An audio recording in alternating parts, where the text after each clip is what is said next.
Hello, Mark. I am Tim, and I'm from Junior. My number is 10. Helen Fisher, the brand in love.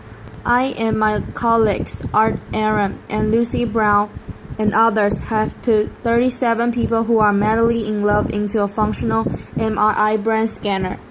17 who were happily in love, 15 who had just been dumped, and we're just starting our third experiment. Studying people who report that they are still in love after 10 to 25 years of marriage. So this is the short story of this research. In the jungles of Guatemala, in Tikal, stands a temple. It was built by the grandest Sun King of the grandest city-state of the grandest civilization of the Americas, the Mayas. His name was Casa Canchawi. He stood over 6 feet tall. He lived into his 80s, and he was buried beneath the monument in 720 AD. A Mayan inscription proclaimed that he was deeply in love with his wife, so he built a temple in her honor, facing his. And every spring and autumn, exactly at the equinox, the sun rises behind his temple and perfectly bathes her temple with his shadow. And as the sun sets behind her temple in the afternoon, it perfectly bathes his temple with her shadow. After 1,300 years, these two lovers still touch and kiss from their tomb. Around the world, people love. They sing for love, they dance for love, they compose poems and stories about love. They tell myths and legends about love. They pine for love, they live for love, they kill for love, and they die for love. As Walt Whitman once said, he said, "Oh, I would stake all for you." Anthropologists have found evidence of romantic love in 170 societies. They've never found a society that did not have it. But love isn't always a happy experience. In one study of college students, they asked a lot of questions about love, but the two that stood out to me the most were, have you ever been rejected by somebody who you really love? And the second question was, have you ever dumped somebody who really loved you? And almost 95% of both men and women say yes to both. Almost nobody gets out of love alive. So before I start telling you about the brain, I want to read for you what I think is the most powerful love point on earth.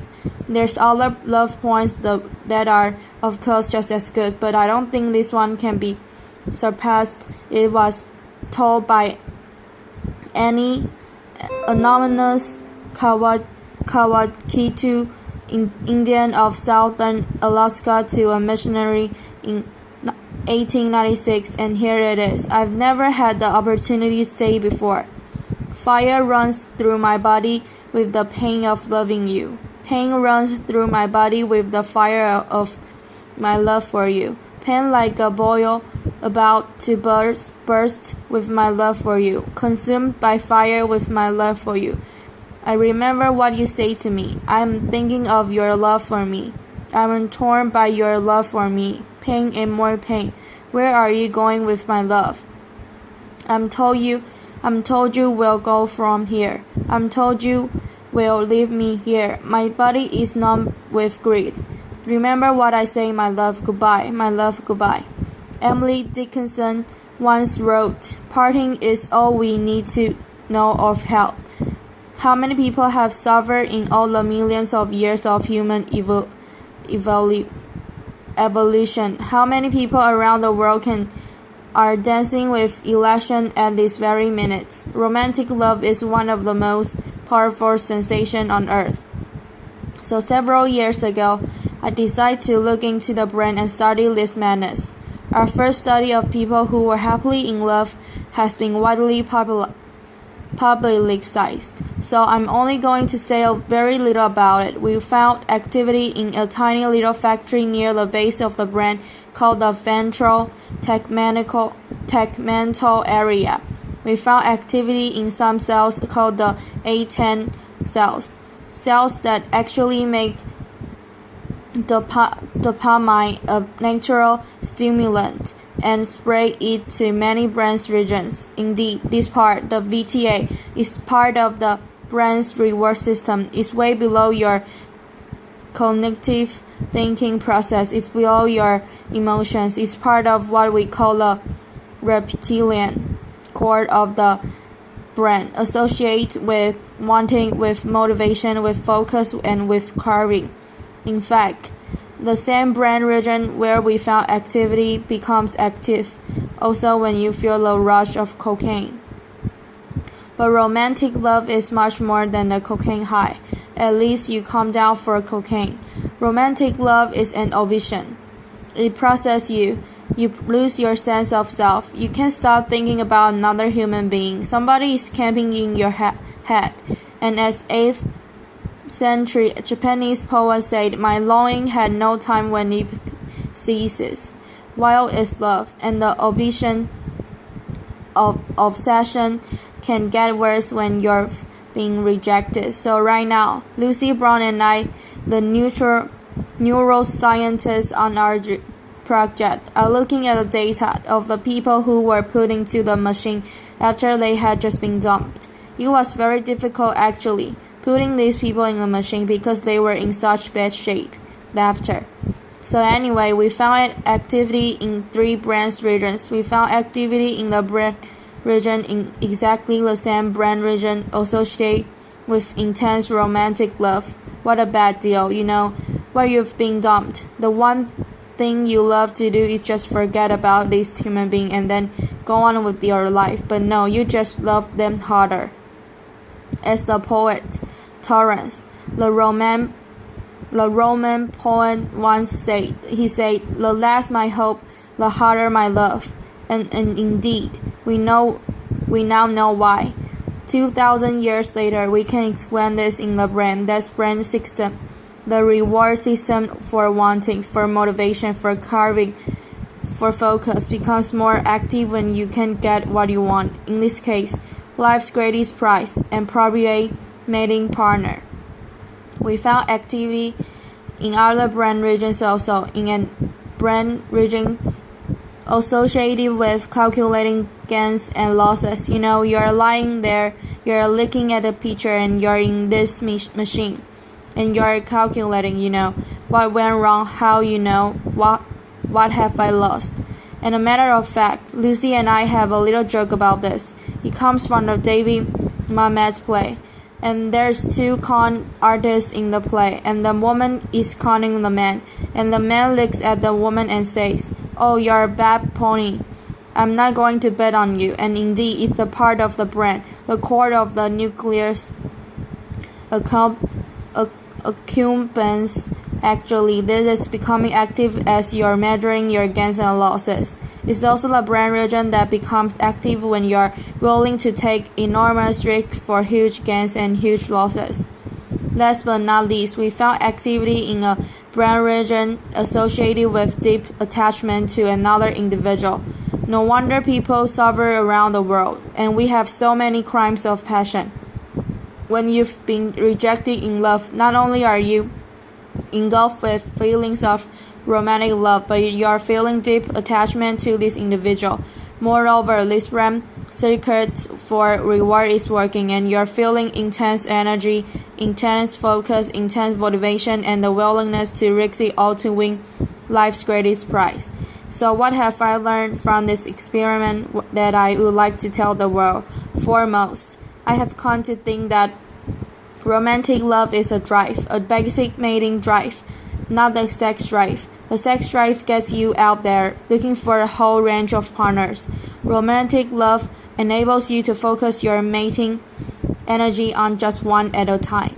Conserve your mating energy and start the mating process with this single individual. I think of all the poetry that I've read about romantic love, what sums it out best is something that is said by Plato. Over 2,000 years ago, he said, "The God of love lives in a state of need. It is a need. It is an urge. It is an homeostatic imbalance, like hunger and thirst. It's almost impossible to stamp out. I'm also come to believe that romantic love is an addiction, a perfectly wonderful addiction when it's going well, and a perfectly horrible addiction when it's going poorly. And indeed, it's as all of the characteristic of addiction. You focus on the person, you obsessively think about them, you craft them, and you distort reality. Your willingness to take enormous risk to win this person, and it's got the three main characteristic of addiction. Tolerance, you need to see them more and more and more. Withdrawals, and thus relapsed. I've got a girlfriend who's just getting over a terrible love affair. It's been about 8 months. She's beginning to feel better, and she was driving along in her car the other day, and suddenly she heard a song on the car radio that reminded her of this man. And she not only did the instant craving come back, but she had to pull over from the side of the road and cry.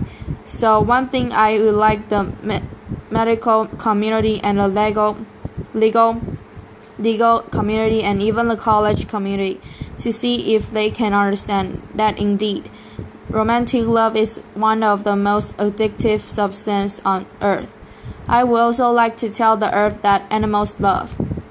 There is not an animal on this planet that will copulate with anything that comes along. Too old, too young, too scruffy, too stupid, and they won't do it unless you stuck in a laboratory cage.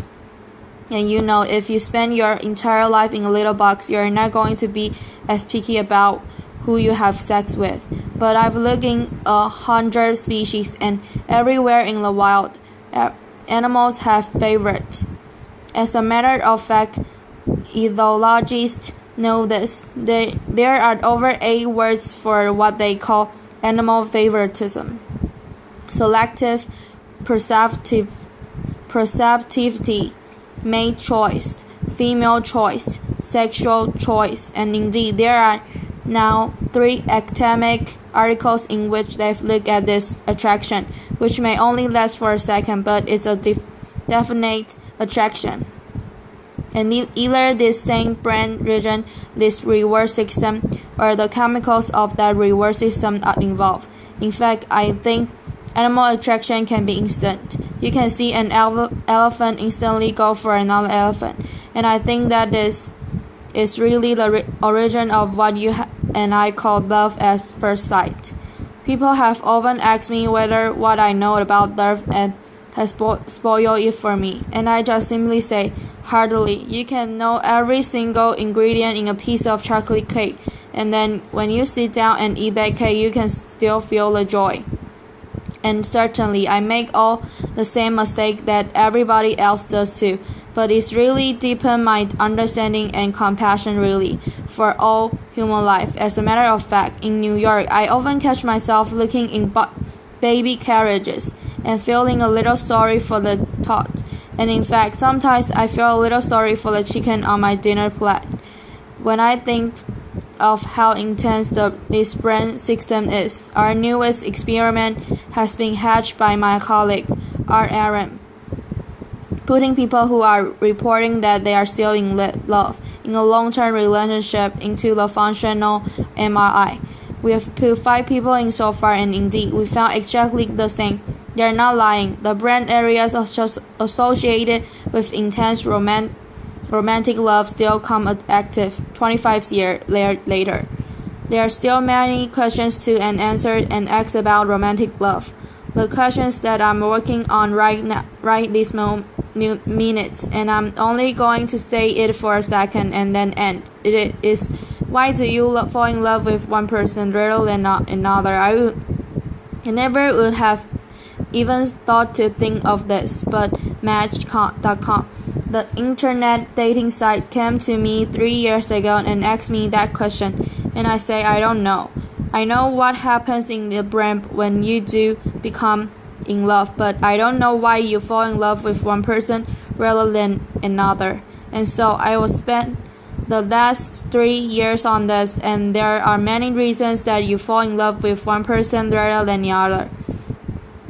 The psychologist can tell you. and we tend to fall in love with somebody from the same social economic background, the same general level of intelligence, the same general level of good looks, the same religious values. Your childhood certainly plays a role, but nobody knows how. And that's about it. That's all they know. No, they never found the way personalities fit together to make a good relationship. So it began to occur to me that maybe your biology pulls you towards some people rather than others. And I have concocted a questionnaire to see to what degree you impress dopamine, serotonin, estrogen, and testosterone. I think we've evolved for every board personality types associated with the ratios of these four chemicals in the brain. And on the dating sites that I have created called chemistry.com, I ask you first a series of questions to see to what degree you express these chemicals, and I'm watching who choose who to love. And 3.7 million people have taken the questionnaire in America. About 600,000 people have taken it in 33 other countries.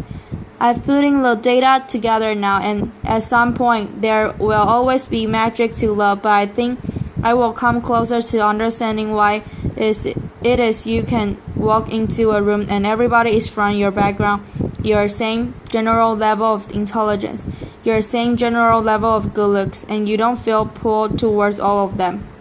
I think there's biology to that. I think we're going to end up in the next few years to understand all kinds of brain mechanisms that pull us to one person rather than other.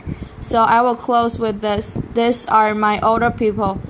Faulkner once said, the past is not that, it's not even the past. Indeed, we carry a lot of luggage from our yesteryear in the human brain. And so there's one thing that makes me pursue my understanding of human nature, and this reminds me of it. These are two women. Women tend to get intimacy differently than men do. Women get intimacy from face-to-face talking. We swivel toward each other. We do what we call the entering gaze, and we talk. This is intimacy to women.